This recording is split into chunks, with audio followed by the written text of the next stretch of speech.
Today, we have a fantastic guest, Frank O'Connell, who's best known as being an innovator across a wide variety of industries. And so, Frank, I want to give you a proper introduction and bio. So, Frank O'Connell is the author of the book Jump First, Think Fast, known for his unconventional approach to high performance through his strategic thinking, brand building, breakthrough marketing, and new product ideas, which I'm very excited to get into.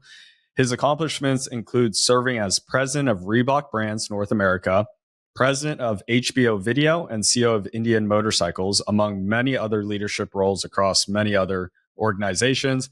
Welcome to the show, Frank. Michael, thank you. I'm very happy to be here. Great.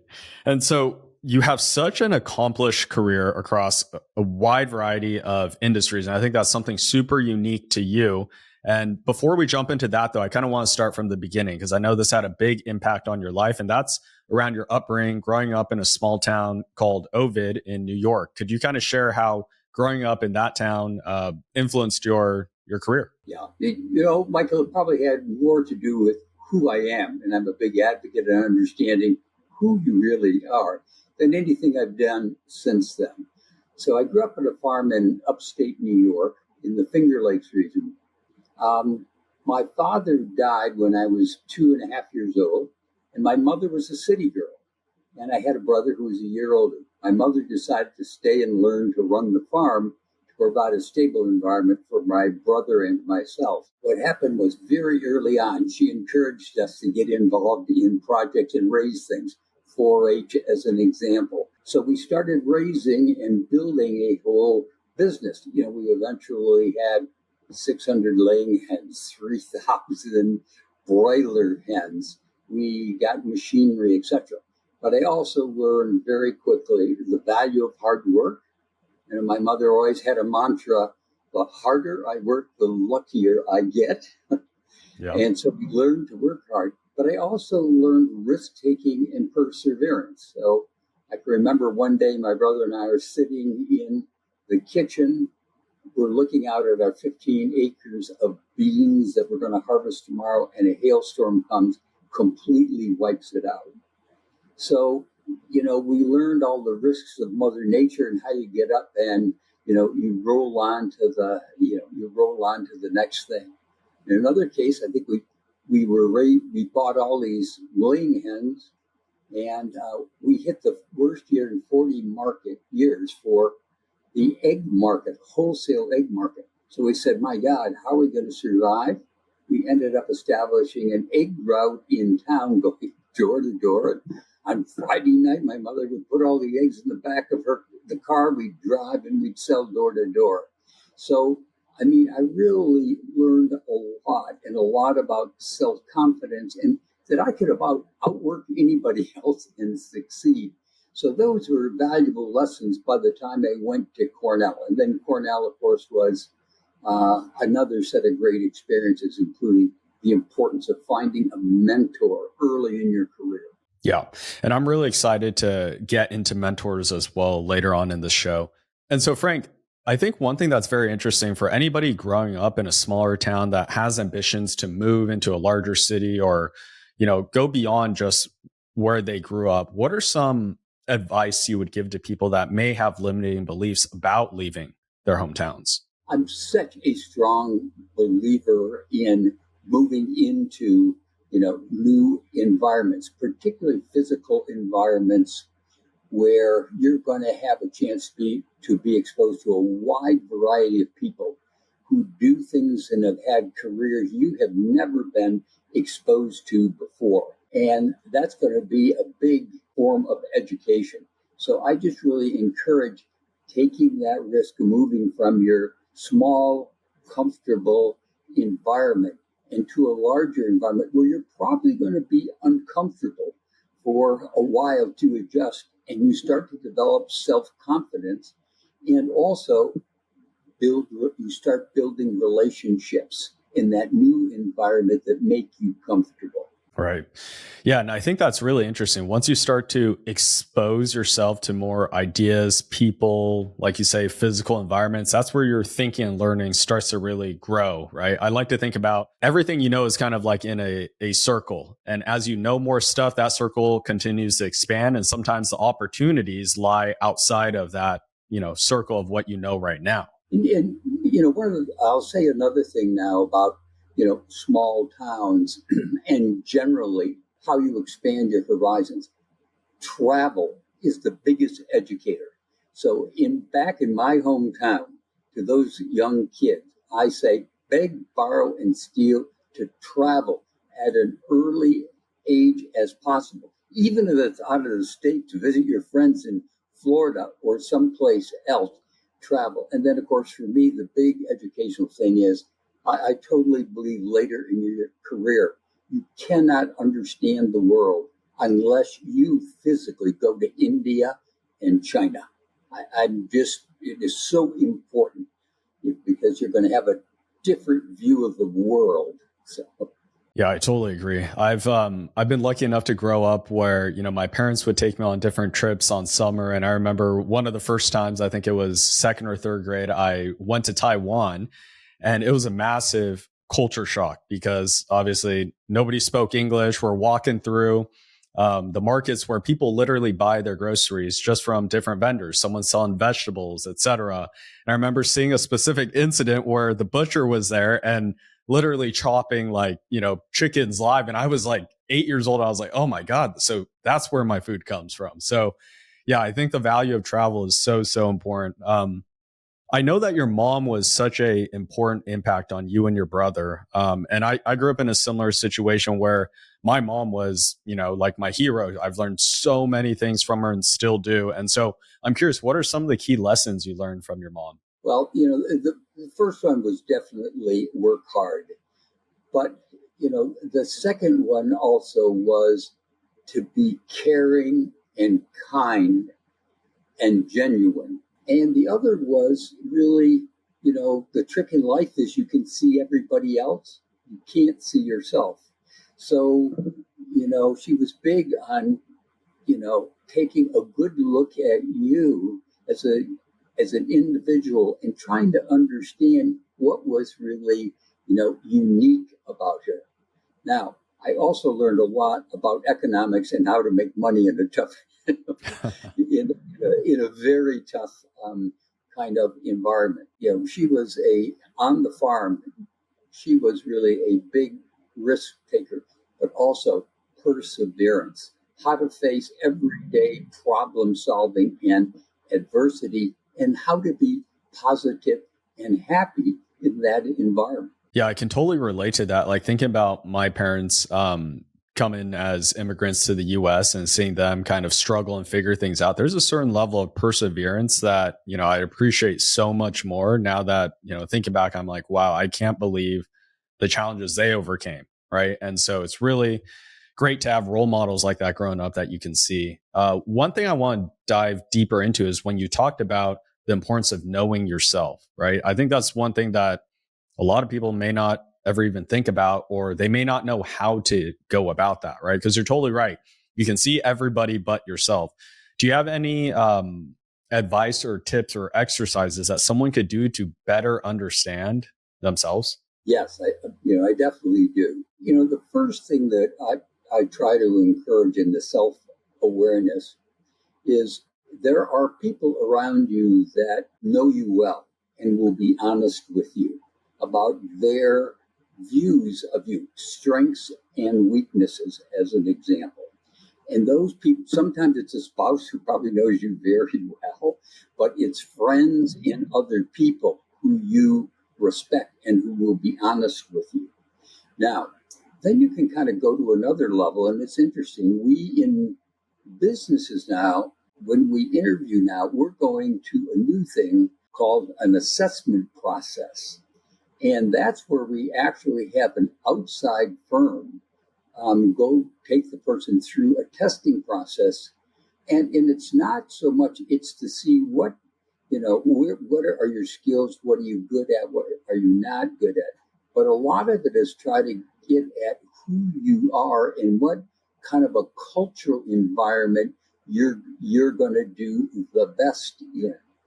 And there's a great technique here called the Dartmouth Perceptive Index. It was developed by Dartmouth. It was developed by Dartmouth, who for years has done all this tracking, and you can buy it online and take the test, and then it will give you the results.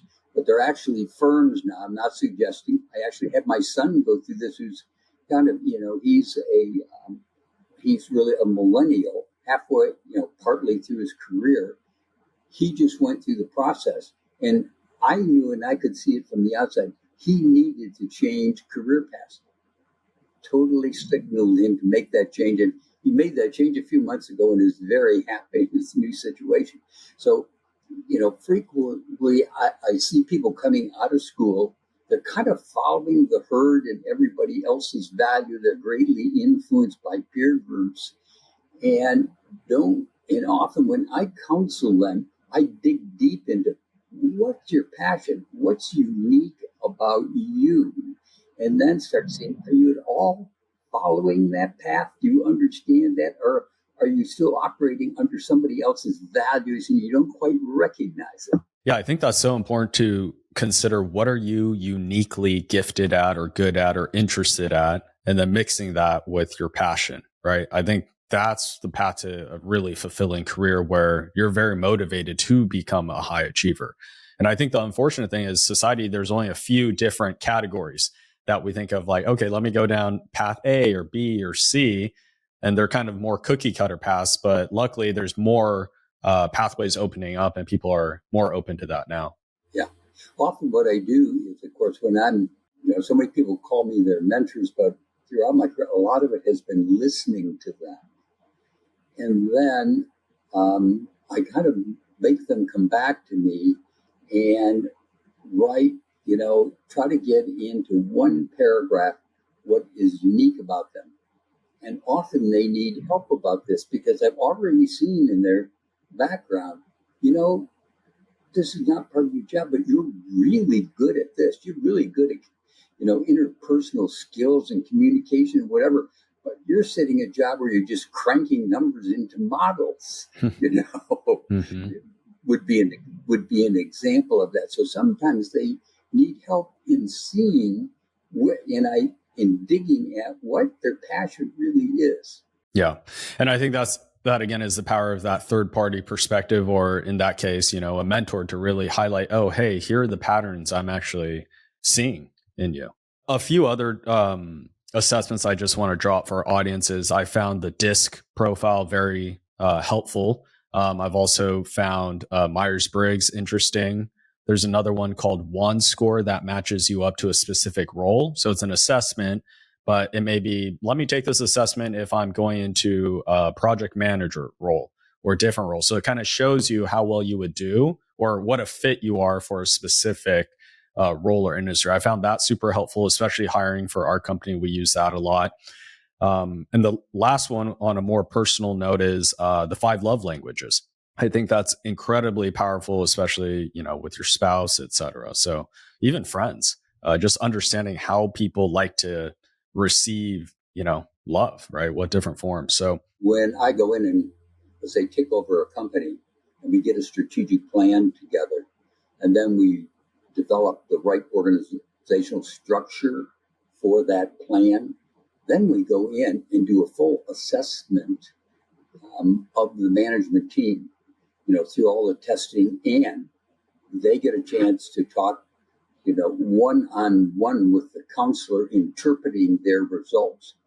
And then we use that information basically to move people around or out of the company. So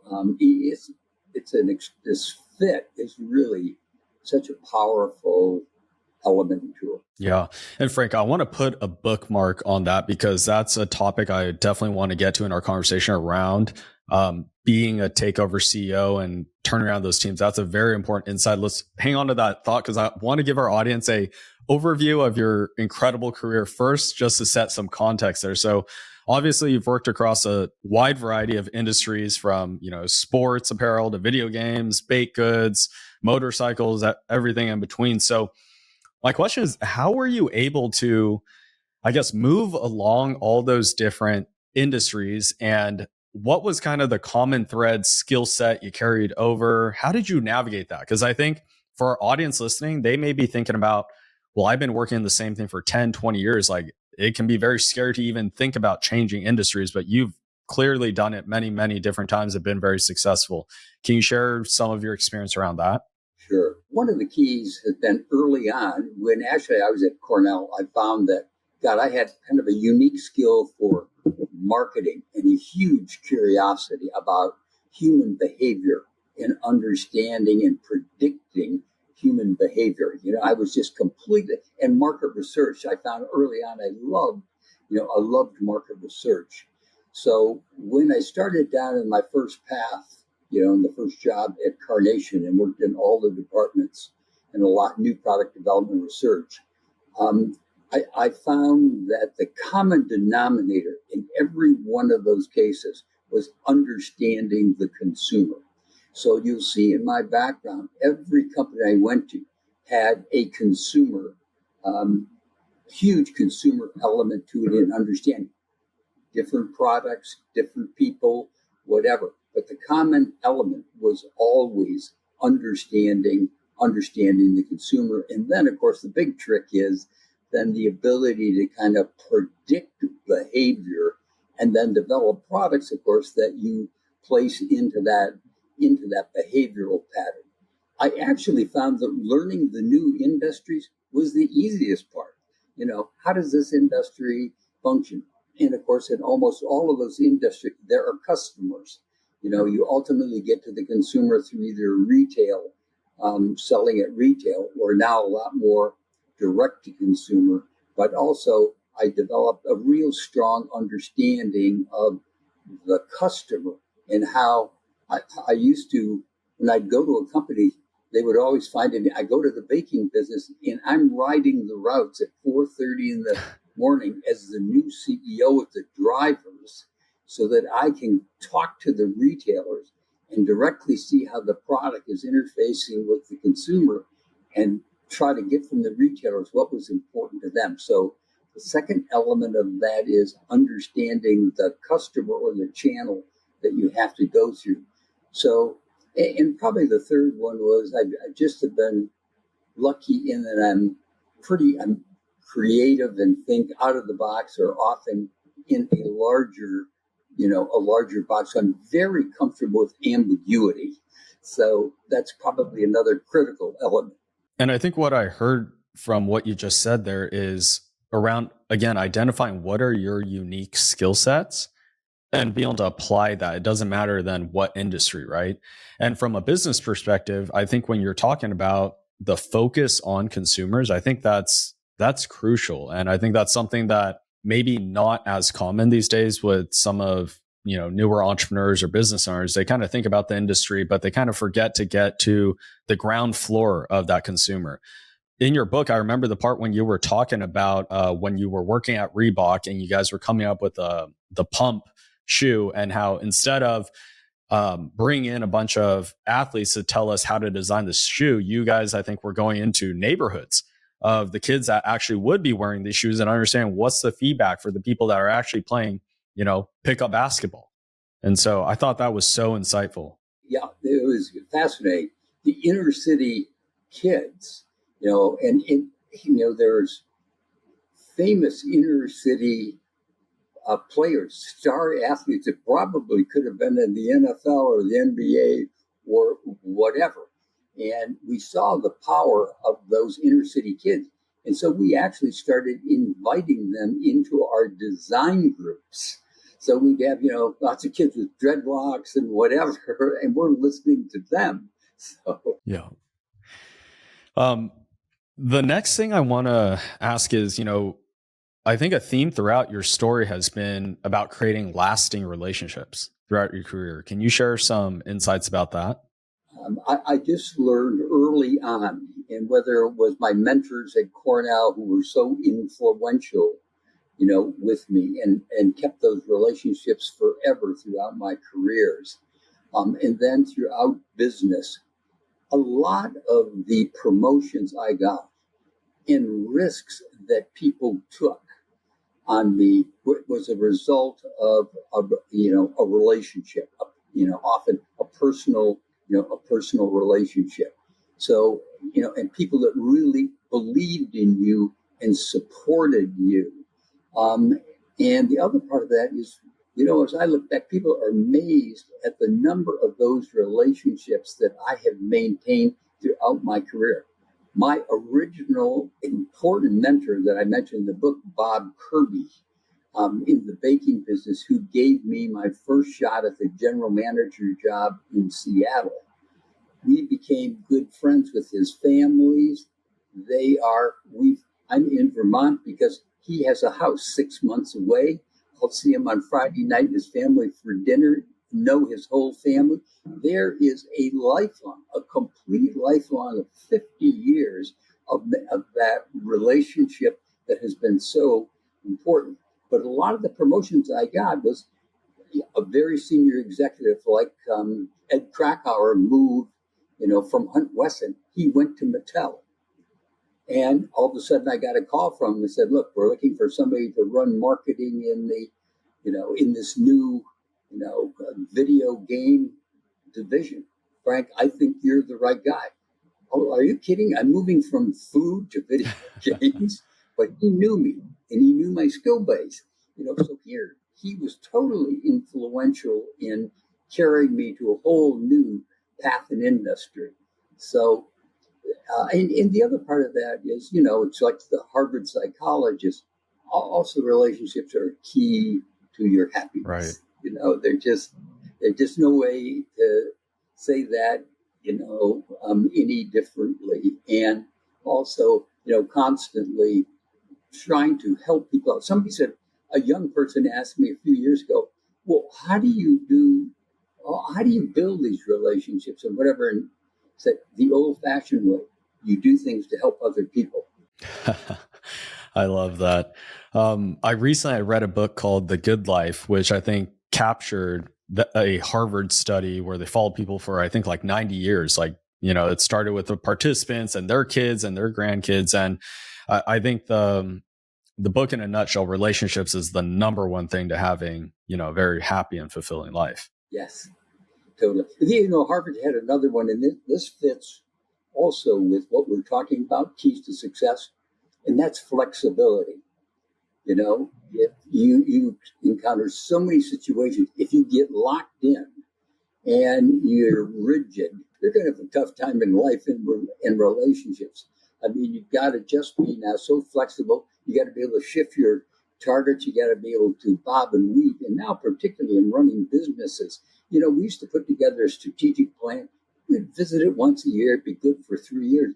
Now you're lucky if it's good for 6 months because the world is changing so fast under your feet and your customers and consumers and the environment. So I think flexibility I'd add right along there. Yeah, I think that's crucial. Any advice for somebody who has a tough time being flexible or adaptable? What I do when I'm running companies, and I think somebody's got a good sets of skills, but they are rigid, I throw them into a new job position. Force them, yeah. Where they gotta be, they can't hang on any longer. They gotta let go of the rock, and just throw them in. So sometimes I refer to it as pushing them over the cliff, And what happens is suddenly they learn, whoa, I can adjust, I can do it. They gain, self-confidence. Now, the other thing that I try to do in companies too is where there's some rigidity. Often that rigidity is a fear of failure. Okay. So I try to remove the fear of failure. So, I say, look, you're never going to be penalized for failing. What you are going to be penalized for is not moving and taking risks and trying new things. If it doesn't work and it fails, we'll stop. We'll go on to something else. But, I want to remove from you the fear of, a failure. So you got to create an environment where people can fail and be respected for it and move on, and not where they're kind of penalized and marked. So that's another, that's another key to it. So, and also I look for often somebody who is influential with that person can help move them. So I'll sometimes, if I'm not successful at behavior modification, I'll try to find somebody else who's close to them who can ease them over the line and hold their hand while they start taking some risks. Yeah, that makes a lot of sense. I mean, everybody has different people that, influences them in different way. Something that you said right there that I thought was great for anybody that manages a team or is in a leadership position is a lot of the times people are rigid because of the fear of failure, because there's consequences. Maybe their job's at risk, or maybe they don't want to get punished or embarrassed in front of the team, et cetera. And so I think as a leader, it's crucial to create that environment where people feel like they can take risks and, try new things. Yeah. It's also interesting when I would, interviewing and looking at people's resumes, and when I'm coaching somebody and I go through their resume, like everybody's had failures. Okay. Typically they have had failures. And what I look for is in how I coach them. I say, you know what? I like people who've gone through very tough, difficult situations and have persevered, because believe me, the road we're on isn't going to be smooth. So I really want people with grit, that have gone through the failure situation. The big thing I look for is I don't want you to get hung up and have that impact your self-confidence. So I always encourage people, say, never in an interview, when somebody asks you about a failure, give them about a 2-second answer and move on. Don't dwell on why, where, all of that. So. And what you said right there about like having an impact on your self-confidence, right? Because that can greatly limit somebody who's very talented in their behaviors. Like, any advice around forming that type of kind of unbreakable or winning mindset? A lot of it is I try to get them also to look at other people who've gone through difficult failed situations and have gone on to succeed, and I use my own self as an example. And all my friends call it, Frank, you always recover and you fall forward, you never fall backwards. So I try to show them and give them, examples of that. So Frank, like what advice would you give to someone who, let's say, just had a failure? What's the best way to kind of bounce back and get yourself, back on that saddle ASAP? First, I want them to start to go to their relationships and start talking to people. Okay, because I find they withdraw and they don't go out and start talking to people who will say, look, that isn't some kind of a big deal, who will start to help them, ease over the failure. But I said, move fast. Don't immediately when you have a failure, you've lost a job or whatever, let's get a plan together. Let's understand why. And you don't want to go back into a situation where there's still those characteristics that, resulted in your failure. But I said, let's get moving fast. And part of it, I have a whole thing on how to go about a job search. And so once you've really assessed yourself first, and that's critical, we go back to that. Are you on the right path for you as an individual and your skill set, what makes you happy, what you like to do? Then we lay out what are the career paths, then what are the companies, or then the people you need to talk to. Get on the phone and start talking to those people. Don't just apply, from an internet standpoint. Move quickly. And then my other mantra is every day after you have gotten terminated or whatever, your job is to find a job. Make the toughest calls or send the toughest emails first, where you're most likely to be rejected. And make sure every day you are hitting one of those, not a great probability, but this is a great job or situation I'd like to get into. So that's a mindset. I'll give you another one about that. And it deals with failure, job searches, etc. Get up early, work out.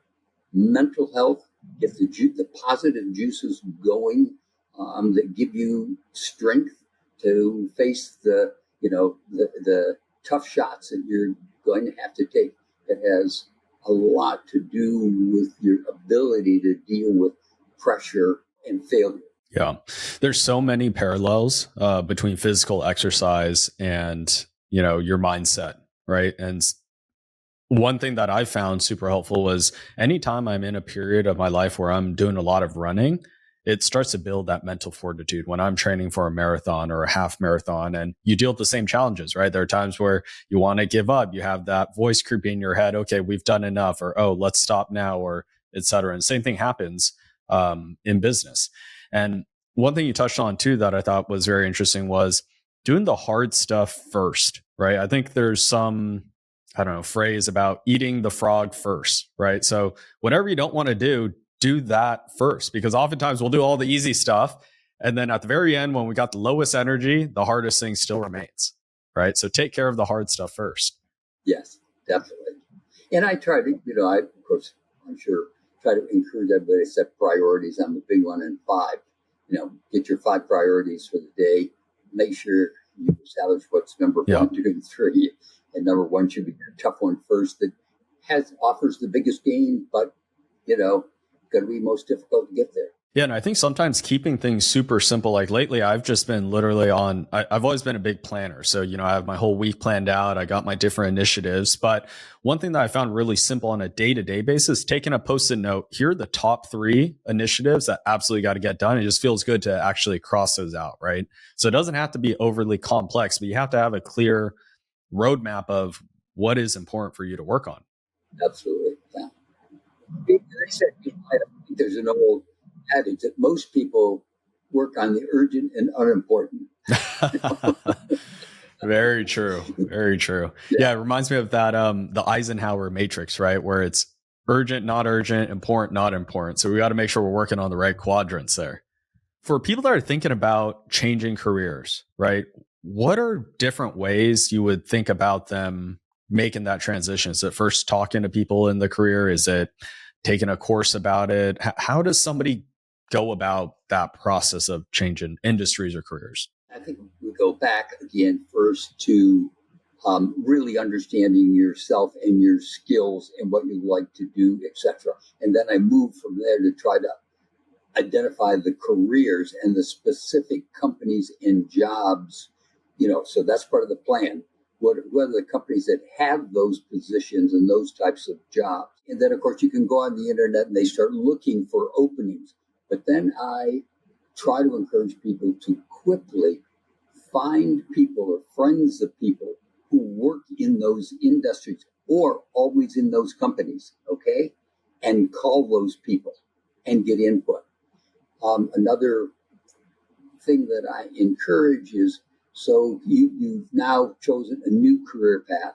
You've kind of identified the companies that you'd love to work for in that environment.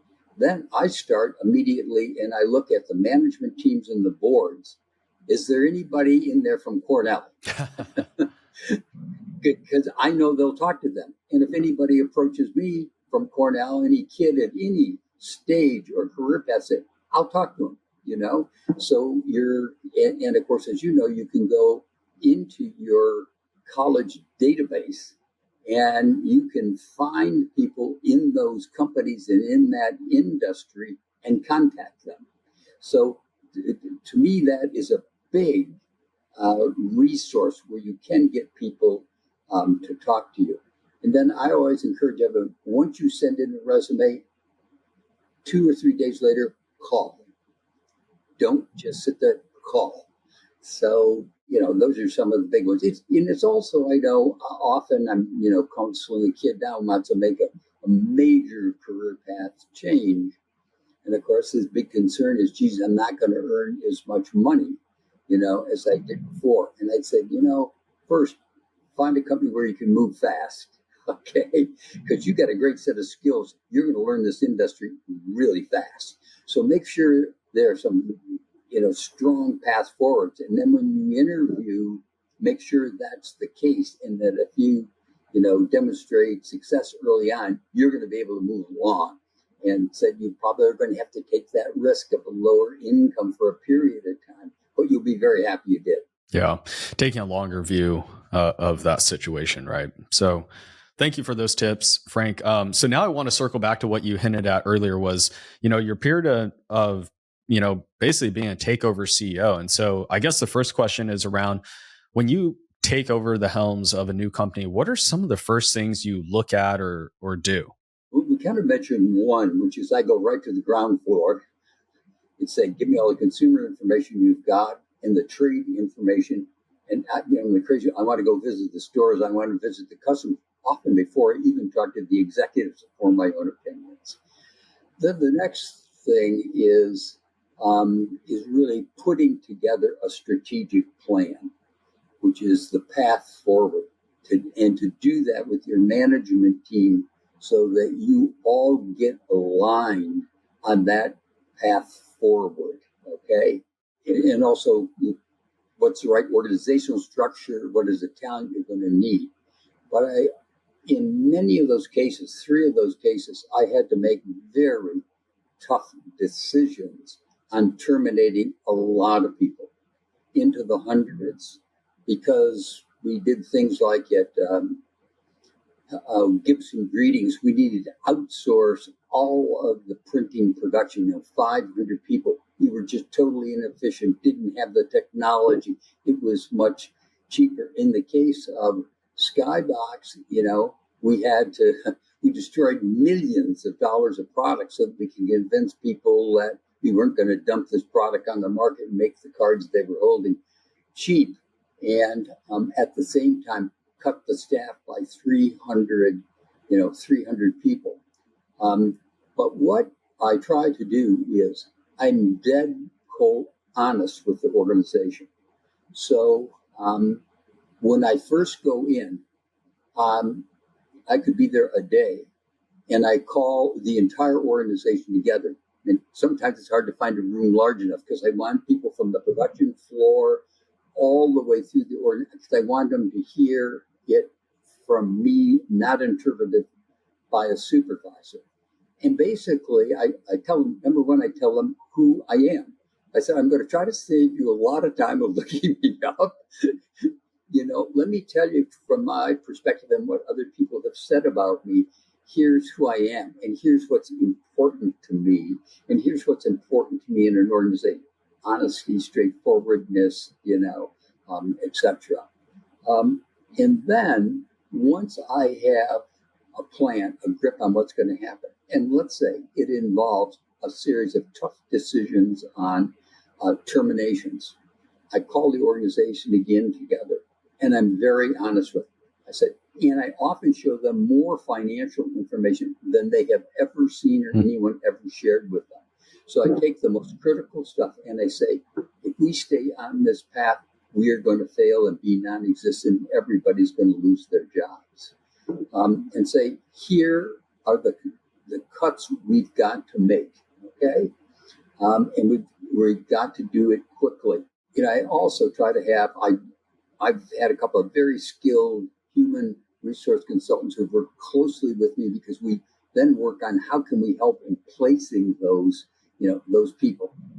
And then part of that, I try to do the one cut, do it swift and fast, not where every week they're saying, oh my God, who's going to be laid off this week, next week, etc.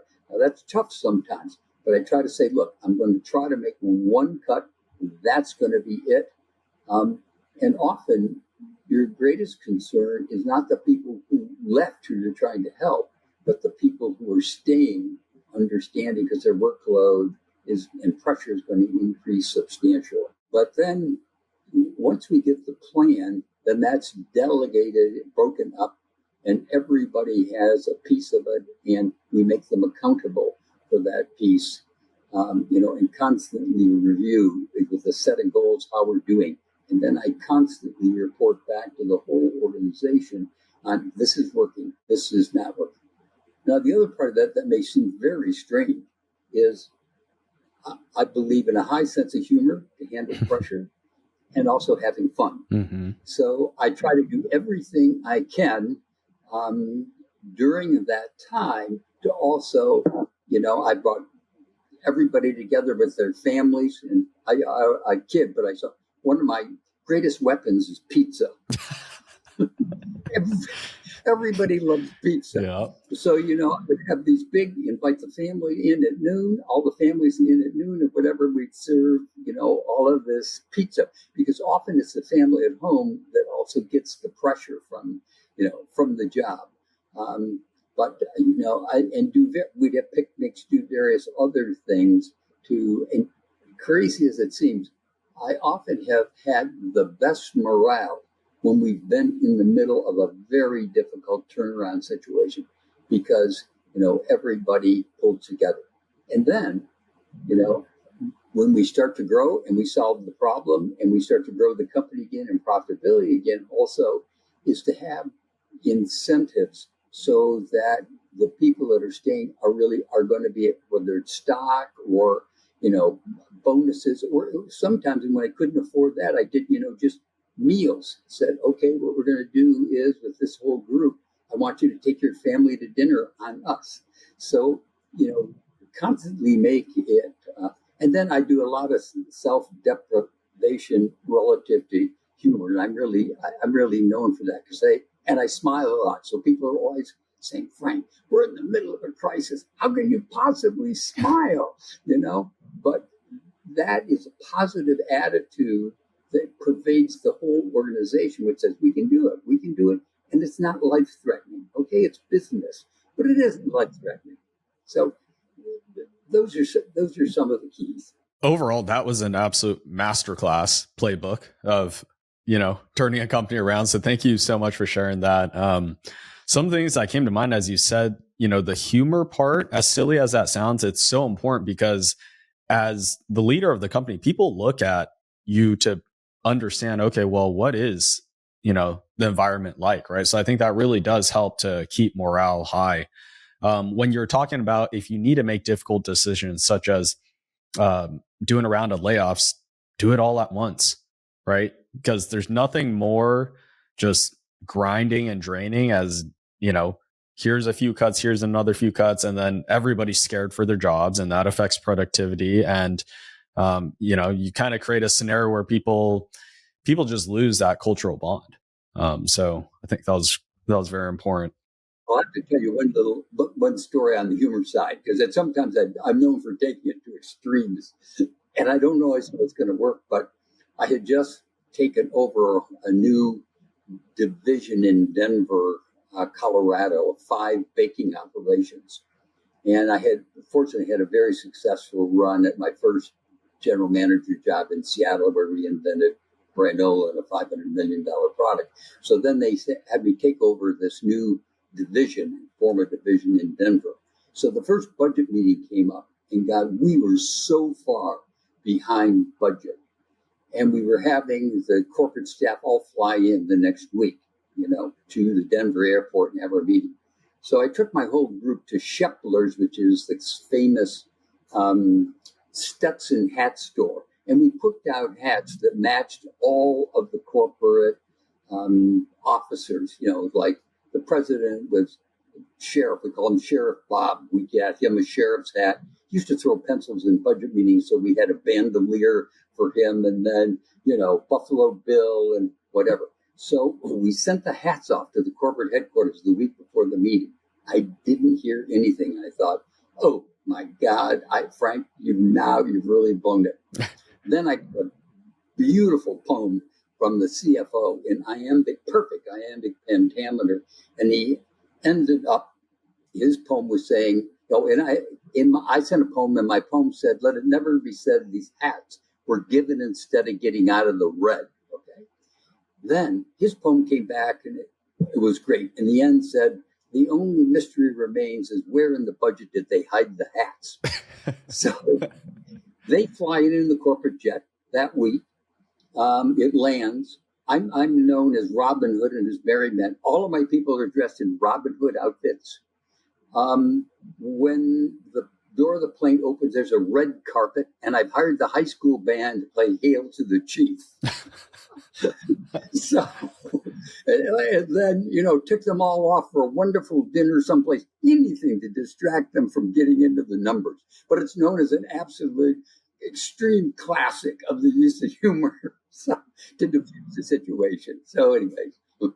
That's awesome. And I mean, I think it's just so out there that it just kind of almost shakes people up and lines the whole mood, right? So yeah, that's awesome.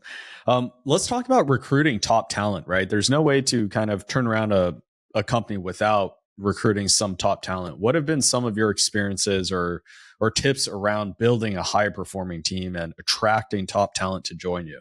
The first is you need to have a good strategic plan and the right organizational structure so that you remove the talent that's obsolete and you identify the talent that you need.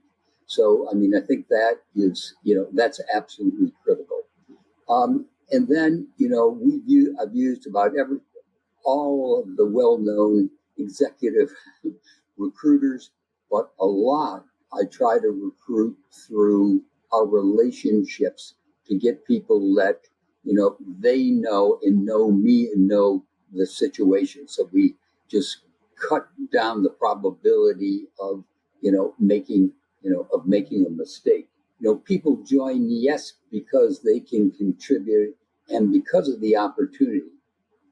But often they also join because of the collegial nature of the team.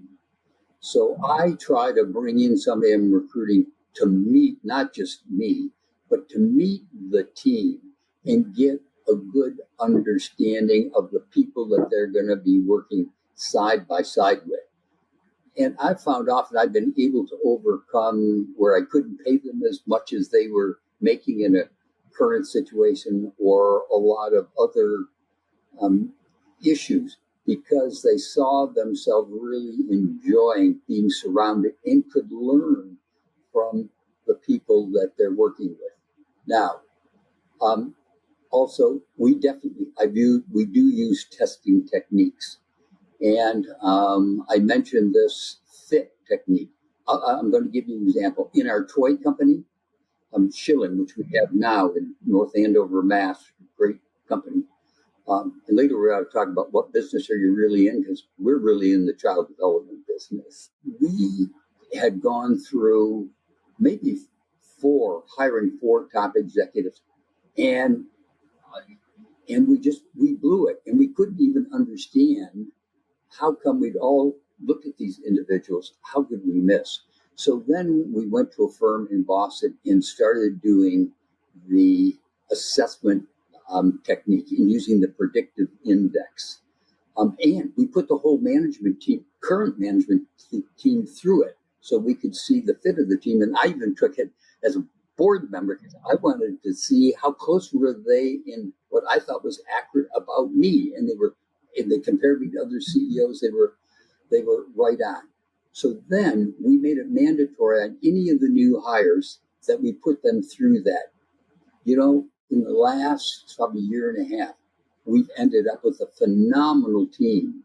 And that technique helped us greatly eliminate people that just weren't talented, but just weren't a fit for us. So I think that's been the latest, let's say, new tool. The other thing I'll be honest about is it's tough. It's still, I said, can I beat 50%? And then my other element always is if I made a mistake, I move fast on correcting it. And that can be very tough. But I don't want to linger with someone who is not a fit in the organization or, and just linger with them. So, yeah, no matter how much you do, it seems like it's end of the day, like you said, if you can beat 50%, you're doing pretty well. One thing you said that I never thought about, though, was the idea that people join teams because of the people that are on the team, right? People want to work with other winners. And that's a strategy in itself of how to build a high performing team, because it isn't always about compensation. It rarely is about that. It may be the opportunity for them to grow, but now also highlighting the people they get to work with. So I thought that was a huge takeaway. So Frank, let's jump into your book now. So your new book is called Jump First, Think Fast. And I know you're a big risk taker and you're a big advocate for taking risks. Can you kind of share your viewpoint on that? It's very difficult personally to grow, in my opinion, and to grow a company without taking risks. You just can't be good enough at really predicting what's gonna happen, to be able to really say, oh, I've cut this, my the probability of failure down to such a low ebb that the risk is really minimal. The other thing is that I have found that risk and reward are very connected. The bigger risks I've often taken have been the bigger rewards. The turnarounds, you create more value in a turnaround than you can by just marginally, growing, growing a company.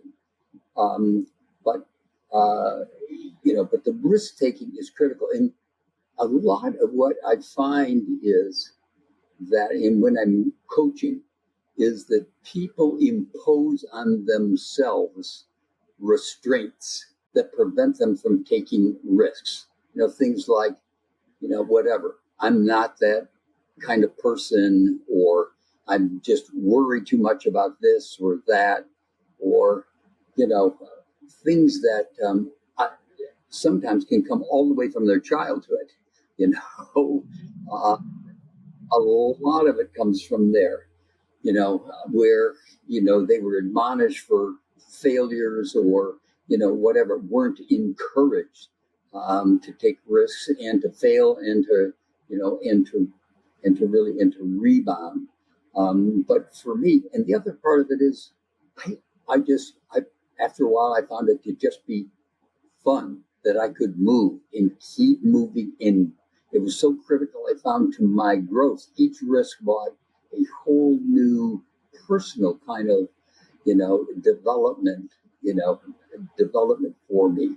And I outlined in some of those, for example, in the trading card company in Skybox, when I signed Magic Johnson, like the days after he announced he was HIV positive, and nobody else would kind of touch him. And, I did some research with kids and parents, and they saw him as a hero. And I went to him and said, I can't afford you, but what I'm willing to do is sign you on. And we formed an incredible relationship. I mean, he traveled with us to all of our customers. We did card sets with him. We did a famous commercial with him and his son. And that took our whole company, right through the roof in terms of sales and confidence, and everybody started, coming to us.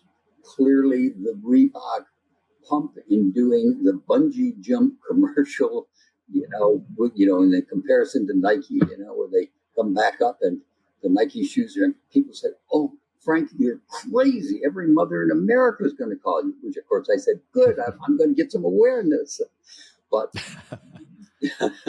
these bold risk-taking moves for me have created very substantial breakthroughs. To me, the worst thing is when I see somebody who's highly talented just doing marginal things because they're just not taking those risks. Yeah.